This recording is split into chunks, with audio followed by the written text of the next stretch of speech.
رسول اللہ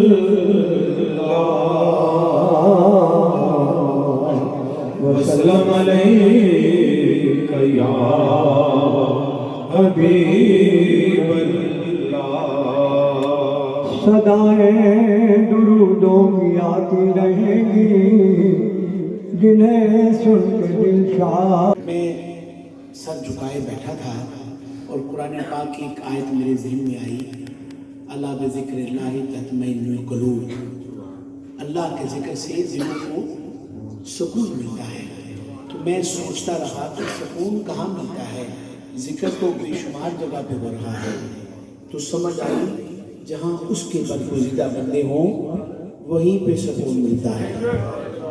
دوسری بات یہ کہ میری بڑی اللہ رب العزت ارشاد فرما رہا ہے، محبوب جی، محمد جی، وہ وقت یاد کرو جب کچھ ولیوں نے اصحاب کہف نے مجھے کہا تھا کہ ہمیں اپنی طرف سے من لدنک رحمتوں وہیئ لنا من امرنا رشدا، رحمت عطا کرو اور وہ رحمت ہماری مشکل کشائی کرے۔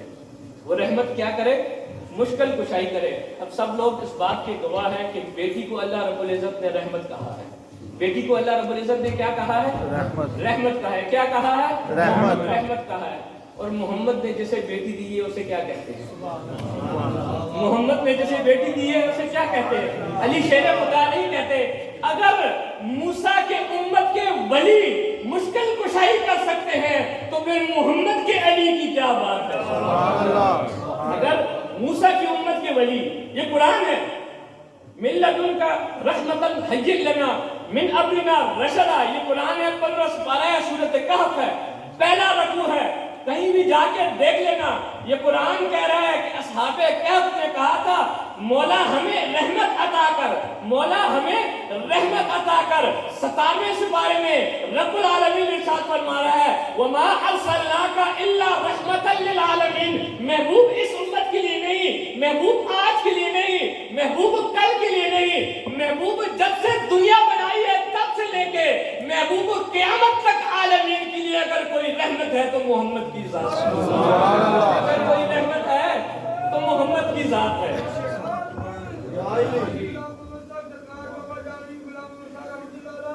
زندہ باد۔ اب محمد نے جسے اپنی رحمت عطا کی ہو اسے علی کہتے ہیں، محمد نے جسے اپنی رحمت عطا کی ہو اسے کیا کہتے ہیں؟ علی کہتے ہیں۔ اگر موسیٰ کی امت کے ولی مشکل کشائی کر سکتے ہیں تو پھر محمد کا غوث اعظم کیوں نہیں کر سکتے؟ پھر محمد کا غوث اعظم، پھر یہ بات حق بجانب ہے نا، میں کہنے حق بجانب ہوں نا، کہ وہ کہتے ہیں کہ میرا ڈوب گیا نے تو 11 سال ہو گئے، میرا ڈوب گیا نے تو 11 سال ہو گئے نے۔ تو انہوں نے یہ نہیں کہا کہ ابھی صبر کرو، ابھی ٹائم نہیں آیا، فرمایا وہ سمندر مجھے دکھا دو جس سمندر میں تیرا ڈوب گیا ہے، وہ سمندر دکھا دو جس سمندر میں ڈوب گیا ہے۔ اس نے تارا تھا، اس نے تارا تھا، آ گیا تھا۔ اگر خضر علیہ السلام مردہ مچھلی کو زندہ کر سکتا ہے، اس میں اختلاف ہے کہ نبی ہے کہ ولی ہے، زیادہ تر علماء کی رائے ہے کہ ولی ہے۔ اگر موسیٰ کے ٹائم کا ولی مردہ مچھلی کو زندہ کر سکتا ہے تو پھر محمد کا غوث اعظم 11 قرآن کہہ رہا ہے، یہ ہمیں قرآن کہہ رہا ہے۔ دیکھو العاقل تکفیہ الاشارہ، عقل مند کے لیے اشارہ کافی ہے۔ سورۃ کہف 15 سپارے کا سیکنڈ لاسٹ رکوع، وَإِذْ قَالَ مُوسَىٰ لِفَتَاهُ لَا أَبْرَحُ حَتَّىٰ أَبْلُغَ مَجْمَعَ الْبَحْرَيْنِ أَوْ أَمْضِيَ حُقُوبًا۔ اس سے آگے چلے جاؤ، آگے نیچے تک چلے جاؤ کہ موسیٰ علیہ السلام نے 7 نبی تھا، یوشع علیہ السلام 7 نبی تھے، دونوں نبی تھے، موسیٰ علیہ السلام بھی نبی تھے، یوشع علیہ السلام بھی نبی تھے، دونوں جا رہے تھے۔ کہاں جا رہے تھے؟ ایک مچھلی تھی جو ذبح کی ہوئی تھی، پکائی ہوئی تھی، بنی ہوئی تھی، رکھی ہوئی تھی، اور موسیٰ علیہ السلام نے کہا کہ یہ جب مجھے بھوک لگے نا یہ یوشع مجھے بتا دینا۔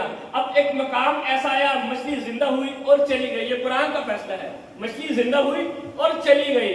موسیٰ علیہ السلام آگے جا کے کہنے لگے بھوک لگی ہے، وہ مچھلی لے کے آؤ جو کھانے کے لیے لے کے آئے تھے۔ انہوں نے کہا وہ مچھلی اس وقت چلی گئی تھی جب آپ سو رہے تھے، مجھے بتانا یاد نہیں رہا تھا، مجھے بتانا یاد نہیں رہا تھا۔ موسیٰ نے کہا وہی وہ جگہ ہے جہاں ہم نے جانا ہے۔ قرآن ہمیں یہ بتا رہا ہے کہ جہاں جا کے مردہ زندہ ہو، جہاں جا کے مردہ زندہ ہو، اس کو، اس جگہ کو موسیٰ کی امت کے ولی کہتے ہیں، اس جگہ کو موسیٰ کی امت کے ولی کہتے ہیں۔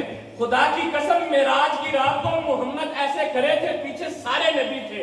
اگر مقتدی کی امت کا ولی زندہ اور مردہ کو زندہ کر سکتا ہے، مردہ دل کو زندہ کر سکتا ہے، مردہ جانور کو ذبح کر سکتا ہے، زندہ کر سکتا ہے، تو پھر محمد کی امت کے ولی کا کیا عالم ہوگا؟ پھر محمد کی امت کے دیکھو، ہم لوگ کہتے ہیں علی شیر خدا مشکل کشا، علی شیر خدا مشکل کشا۔ میں آج آپ کو دیکھو، میں چبائے ہوئے نوالوں کا عادی نہیں ہوں، میں انشاءاللہ آپ کو وہ بات بتاؤں گا کہ جو آپ نے پہلے نہیں سنی ہوگی۔ ام حسبت ان اصحاب الکہف والرقیم کانوا من آیاتنا عجبا، میرا رب فرما رہا ہے وہ جو اصحاب کہف تھے نا، وہ جو اصحاب کہف تھے، وہ جو ولی تھے، وہ میرے عجیب نشانیوں میں سے تھے، وہ میری عجیب اسے کہتے ہیں جو سمجھ میں نہ آئے، جو خیال میں نہ آئے، جو ذہن میں نہ آئے، اسے عجیب کہا جاتا ہے۔ اگر اصحاب کہف ولی ہو کے رب کی عجیب نشانیوں میں سے تھے، وہ کسی اور نبی کی امت کے ولی تھے اور وہ عجیب نشانیوں میں سے تھے، اور پھر محمد کے علی کی کیا بات ہے؟ محمد کے علی کی کیا بات ہے؟ اس سے پچھلی آیت کی طرف آجو، اس اول فکرت الى الکہف والرقیم قالوا من آیاتنا، اس آیت میں اللہ رب العزت ارشاد فرما رہا ہے، محبوب جی، محمد جی، وہ وقت یاد کرو جب کچھ ولیوں نے، اصحاب کہف نے مجھے کہا تھا کہ ہمیں اپنی طرف سے من لدن کر موسیٰ کے ٹائم کا ولی مردہ مچھلی کو زندہ کر سکتا ہے، تو پھر محمد کا غوث اعظم 11 سال سے ڈوبی ہوئی بارات کو زندہ واپس ملے۔ سبحان اللہ، 12 سال سے ڈوبی ہوئی، یہ قرآن کے فیصلے ہیں۔ یہ دیکھیں، وہ سلمان علیہ السلام نے کہا تھا کہ بلقیس میرے دروازے پہ آ گئی ہے، کوئی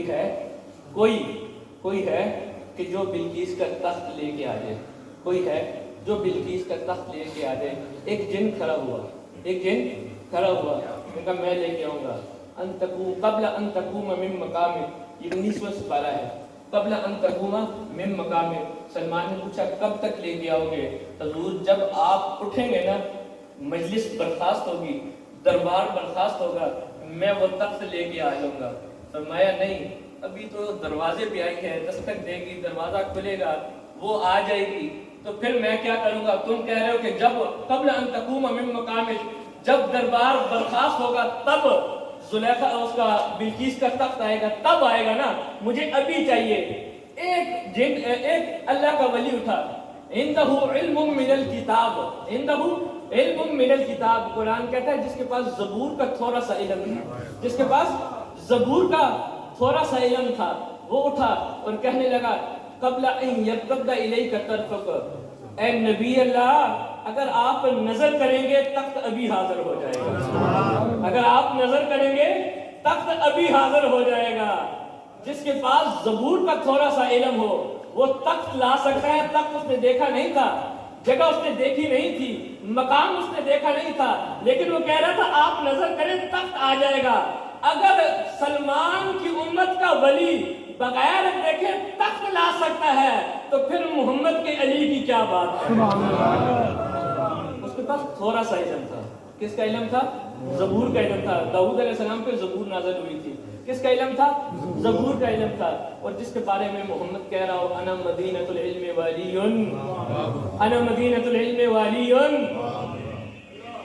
جس کے پاس سارے کا سارا قرآن علم کی صورت میں موجود ہو، اس علی کی کیا باتیں ہیں؟ وآخر دعوانا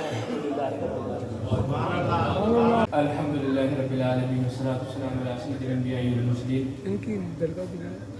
ٹائم کے دامن میں گنجائش تھوڑی ہے، اس کی تنقید کی طرف زیادہ سیدھا قرآن کریم فرقان حمید کی طرف آتا ہوں۔ انشاءاللہ جتنی بھی گفتگو ہمارے درمیان رہے گی قرآن سے باہر نہیں ہوگی، کیونکہ میں سمجھتا ہوں کہ 114 صورتوں کے ہوتے ہوئے، 30 سپاروں کے ہوتے ہوئے، 6666 آیتوں کے ہوتے ہوئے، 7 منزلوں کے ہوتے ہوئے اور 14 سجدوں کے ہوتے ہوئے ہمیں کسی کتاب کی ضرورت نہیں تقریر کرنے کے لیے، اصلاح کے لیے کسی کتاب کی ضرورت نہیں پڑتی۔ اسلام کے دامن میں 3 نیندیں ہیں، اسلام کے دامن میں 3 نیندیں ہیں کہ جب کہا گیا یا ایھا المزمل، اے کالی کملی والے، قم اللیل الا قلیلا، تو ساری رات عبادت کرتا ہے، کچھ وقت سو جا، کچھ وقت سو جا، کچھ وقت سو جا۔ اور وہ غیب دان نبی کبھی نہیں سویا، لیکن تب ہی سویا جب اوپر جانے والا تھا، جب معراج پہ جانے والا تھا تب ہی سویا ہے۔